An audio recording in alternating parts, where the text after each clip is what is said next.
Hello everyone, welcome to complex engineering. तो अभी हम लोग डिस्कस करेंगे Joule's law of heating effect of electric current. तो यहाँ पर जो जूल्स लॉ है वो बहुत सिंपल सा लॉ है। ये लॉ हमें ये बोलता है, अगर एक कंडक्टर है और वो कंडक्टर में करंट फ्लो हो रहा है तो करंट के फ्लो की वजह से डिसिपेट होती है हीट, और इसी को ही हम लोग बोलते हैं जूल्स लॉ। तो जो जूल्स लॉ होता है उसके बहुत सारे एप्लीकेशन होते हैं। जूल्स लॉ को यूज़ करते हुए बहुत सारे एप्लीकेशन बनाए गए हैं। फॉर एग्जांपल इलेक्ट्रिक हीटर, यहाँ पर हमें जूल्स लॉ देखने मिलता है। जूल्स लॉ को यूज़ करते हुए ओवन को बनाया गया है। सिमिलरली इलेक्ट्रिक बल्ब, जिसको हम लोग बोलते हैं tungsten filament, one of the simple example of joules law. Basically electric bulb में होता है क्या, एक मटेरियल होता है जिसको हम लोग बोलते हैं टंगस्टन फिलामेंट, और उसका जो रेसिस्टेंस होता है बहुत ज़्यादा होता है। जब उसके थ्रू करंट फ्लो करता है और रेसिस्टेंस के थ्रू करंट फ्लो करता है टंगस्टन फिलामेंट के थ्रू, तो उस केस में हीट डिसिपेट होती है, और जब हीट डिसिपेट होती है तो उस केस में हमें लाइट मिलती है।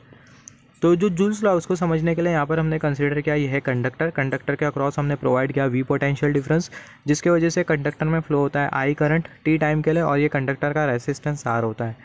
तो जो हीट जो कि डिसिपेट करेंगी कंडक्टर के अक्रॉस, वो डायरेक्टली प्रोपोर्शनल होगी करंट के स्क्वायर के साथ। हीट जो कि डिसिपेट करेंगी कंडक्टर के अक्रॉस, वो डायरेक्टली प्रोपोर्शनल होगी रेसिस्टेंस के साथ ये कंडक्टर के। और जो हीट जो कि डिसिपेट होगी ये कंडक्टर के अक्रॉस, वो डायरेक्टली प्रोपोर्शनल होगी टाइम के साथ। अगर हम लोग ये तीनों फैक्टर को कंपेयर करें, कंबाइन करें, तो उस केस में हमें मिलेगा Q directly proportional to I square and R T. अगर हम लोग ये प्रोपोर्शनलिटी साइन को हटाएं और अगर हम लोग कांस्टेंट ऑफ प्रोपोर्शनलिटी इंट्रोड्यूस करें, और अगर हम लोग इंटरनेशनल सिस्टम कंसीडर करें, तो इंटरनेशनल सिस्टम में जो कांस्टेंट ऑफ प्रोपोर्शनलिटी होती है वो होती है 1। Constant of proportionality is equal to 1 in international system. तो उस केस में हमें मिलेगा Q equal to I square R T.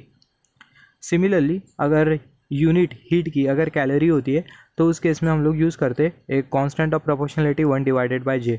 तो हमें मिलता है Q equal to 1 divided by J I square into R T. यहाँ पर ये जो 1 डिवाइडेड बाय जे होता है इसको हम लोग बोलते हैं मैकेनिकल इक्विवेलेंट ऑफ हीट, और ये जो जे की जो वैल्यू होती है वो होती है 4.18 जूल पर कैलोरी, और जो एक कैलोरी होती है वो बराबर में होती है 4.18 जूल के। तो ये सब जो कॉन्सेप्ट है, ये जो एक कैलोरी 4.18 जूल के बराबर में होती है, और जो जूल होता है वो बराबर में होता है 4.18 जूल पर कैलोरी। तो ये जो कॉन्सेप्ट है बहुत इंपॉर्टेंट कॉन्सेप्ट है, ये MCQ में पूछ लिया जाता है, तो आप इसको बहुत अच्छी तरीके से कंसिडर करो।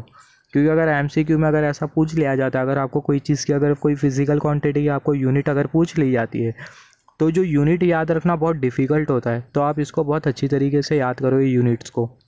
सिमिलरली यहाँ पर ये जो Q equal to I square R T, अभी इसको अभी हम लोग प्रूव करेंगे।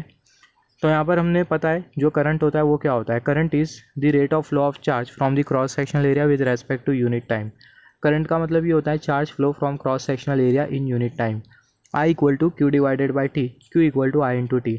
हमें पता है जब चार्ज इलेक्ट्रिक सिस्टम में मूव करता है तो उस केस में वर्क डन हो रहा होता है, और वो जो वर्क डन होता है वो इलेक्ट्रिक सिस्टम करता है, और वो जो वर्क डन होता है वो बराबर में होता है दो पॉइंट के बीच का पोटेंशियल डिफरेंस। हमारे केस में जो पोटेंशियल डिफरेंस होगा ये टर्मिनल A और ये टर्मिनल B का, ये वाले टर्मिनल और ये वाले टर्मिनल का हम लोग पोटेंशियल डिफरेंस कंसिडर करेंगे। तो जो वर्क डन होगा बराबर में होगा दो पॉइंट के बीच का टर्मिनल पोटेंशियल, दो पॉइंट के बीच का पोटेंशियल डिफरेंस, जिसको हम लोग बेसिकली कंसिडर करते हैं टर्मिनल पोटेंशियल डिफरेंस, और जो चार्ज का जो मैग्नीट्यूड होगा वो होगा Q। तो यहाँ पर अगर हम लोग देखें ये जो V होगा वो एज इट इज़ होगा, और ये जो Q होगा उसके जगह हम लोग पुट कर देंगे IT। As per the Ohm's law जो V होता है वो बराबर में होता है I इंटू आर के, तो हमें मिल जाएगा work done equal to I into R into IT। ये जो I और जो I होगा दोनों मल्टीप्लाई हो जाएंगे, तो हमें मिल जाएगा work done equal to I square R T. और यहाँ पर अगर हम लोग देखें जो वर्क डन होता है वो बराबर में होता है एनर्जी के, और जो एनर्जी हम लोग जो कंसिडर कर रहे हैं वो हीट एनर्जी। तो यहाँ पर हम लोग कंसिडर करेंगे Q equal to I square into R T, और इसी को ही हम लोग बोलते हैं जूल्स लॉ।